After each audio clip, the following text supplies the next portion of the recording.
Today, the world pauses. On this day, nearly 2,000 years ago, the Son of God hung on a Roman cross. Not for his own sins, he had none, but for ours. This is the darkest day in human history, and yet it is the most loving. Because on this Friday we call good, Jesus willingly became the sacrifice that would change everything. Centuries before it happened, the prophet Isaiah saw this moment and wrote these haunting words. Who hath believed our report, and to whom is the arm of the Lord revealed? For he shall grow up before him as a tender plant, and as a root out of a dry ground. He hath no form nor comeliness, and when we shall see him, there is no beauty that we should desire him. He is despised and rejected of men, a man of sorrows and acquainted with grief, and we hid as it were our faces from him. He was despised, and we esteemed him not. Surely he hath borne our griefs and carried our sorrows, yet we did esteem him stricken, smitten of God, and afflicted. But he was wounded for our transgressions, he was bruised for our iniquities. The chastisement of our peace was upon him, and with his stripes we are healed. Let the weight sink in. This was not a tragic accident. This was the plan of a loving God from the foundation of the world. Jesus, innocent, holy, perfect, carried the weight of every sin you and I have ever committed, and every sin the world has ever known. But to understand what is happening on this hill, we have to go back to the night before, back to a garden called Gethsemane, where this story really began.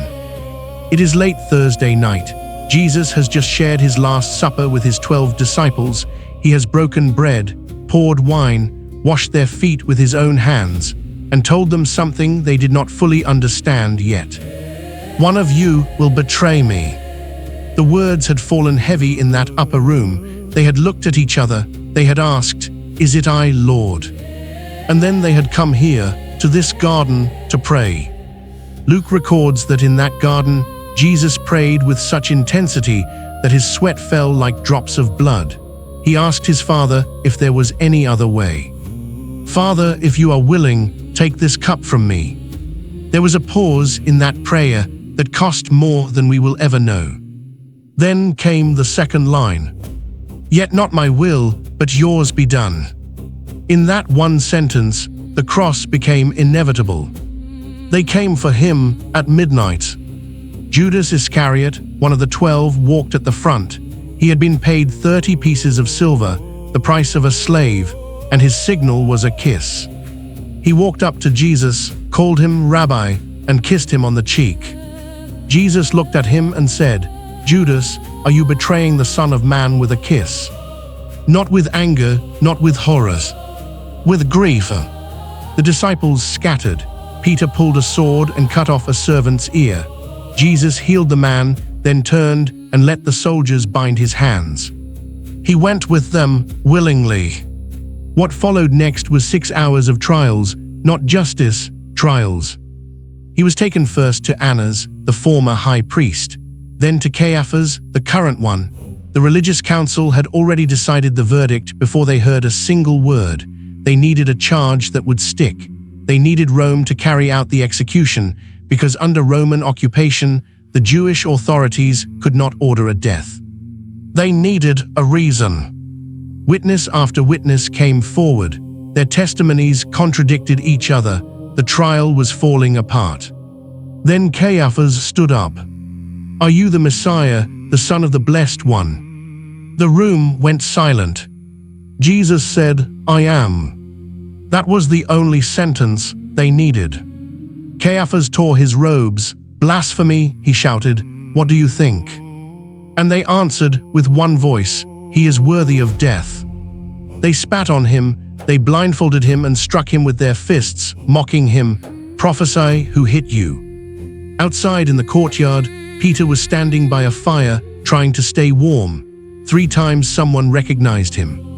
3 times he said he did not know the man.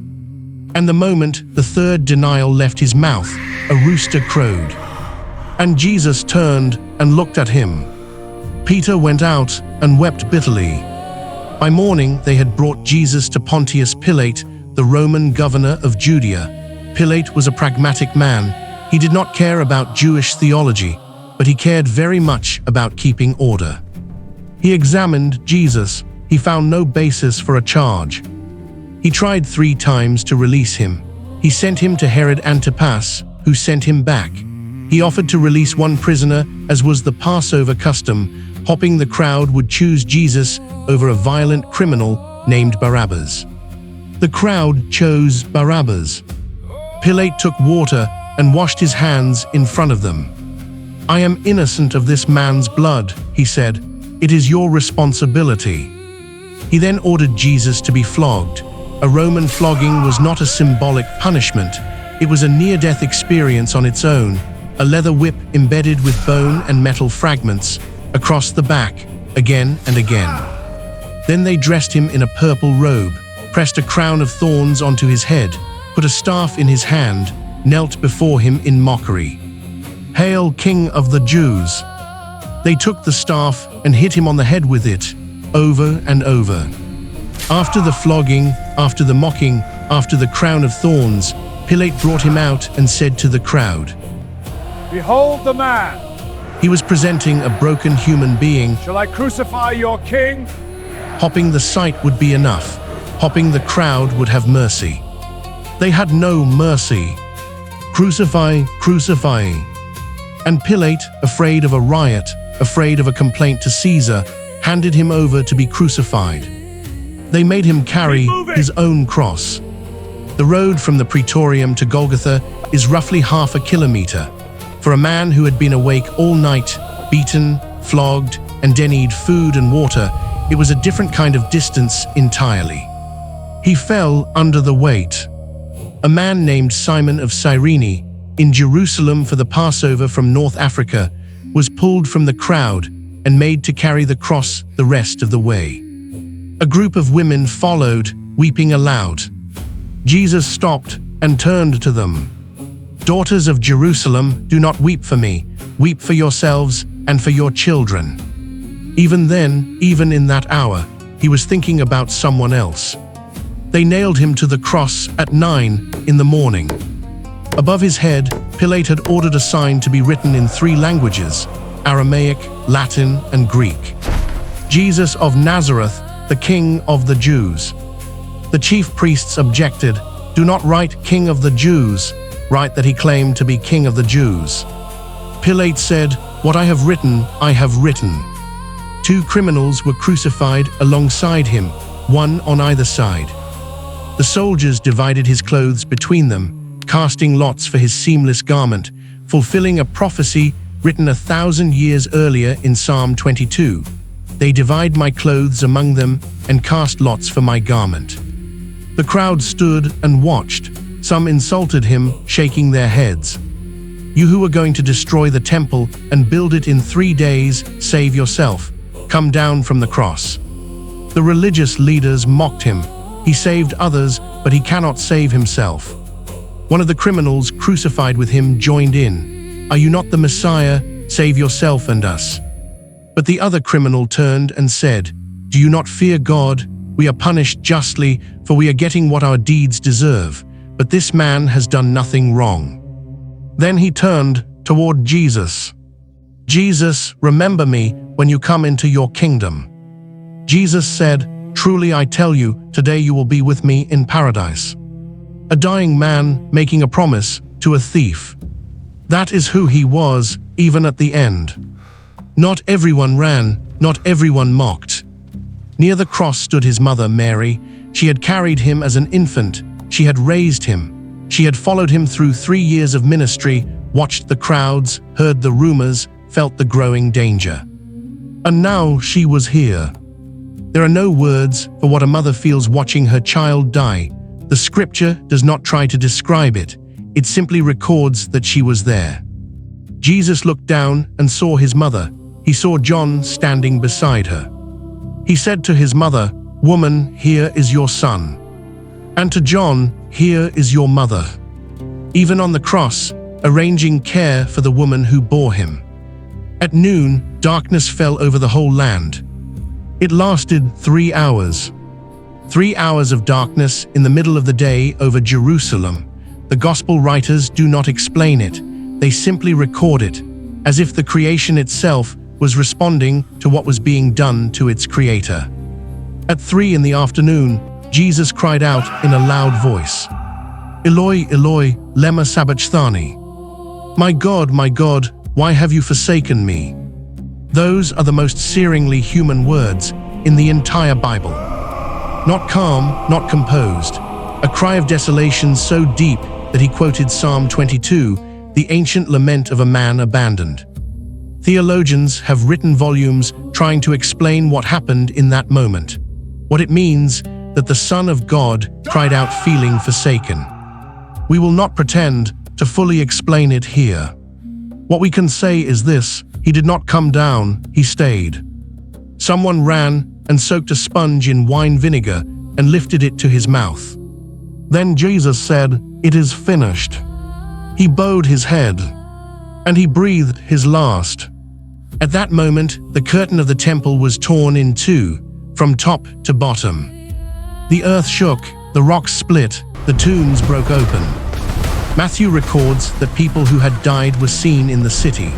The Roman centurion who had stood at the foot of the cross turned and said, with no theology and no church history behind him, just a soldier watching a man die, "Surely this was the Son of God." Joseph of Arimathea, a member of the very council that had condemned Jesus, went to Pilate and asked for the body. Pilate granted it. Joseph and Nicodemus, the Pharisee who had once come to Jesus at night with questions, wrapped the body in linen cloths with spices. 75 pounds of myrrh and aloes, John records, a king's burial. They laid him in a new tomb nearby, cut from rock that had never been used. They rolled a great stone across the entrance. And it was evening. The Sabbath was beginning. And the disciples did not know what we know now. They only knew that the man they had followed for 3 years, the man who had raised the dead, walked on water, and called himself the bread of life, was gone. The tomb was sealed. The stone was in place. And the world had gone very, very quiet. This is Good Friday. Not good because it was easy, good because of what it accomplished. He did not die because he had to, he died because he chose to. Every moment of that day, from the garden to the tomb, he could have stopped it. He did not. The prophet Isaiah wrote it 700 years before it happened. He was pierced for our transgressions, he was crushed for our iniquities. The punishment that brought us peace was on him, and by his wounds we are healed. That is what today means. But this is not where the story ends. The stone is sealed, the soldiers are posted, the disciples are hiding. And somewhere in that darkness, something is about to begin that no one, not the Romans, not the Pharisees, not even the disciples, is prepared for. Take time this Good Friday to reflect, to remember, to say thank you. If this sacrifice touches you, leave a comment below. Thank you, Jesus. Tomorrow, on Holy Saturday, we will wait with the disciples at the tomb, holding on to hope in the darkness. Until then, may the love displayed on that cross fill your heart with awe. God bless you.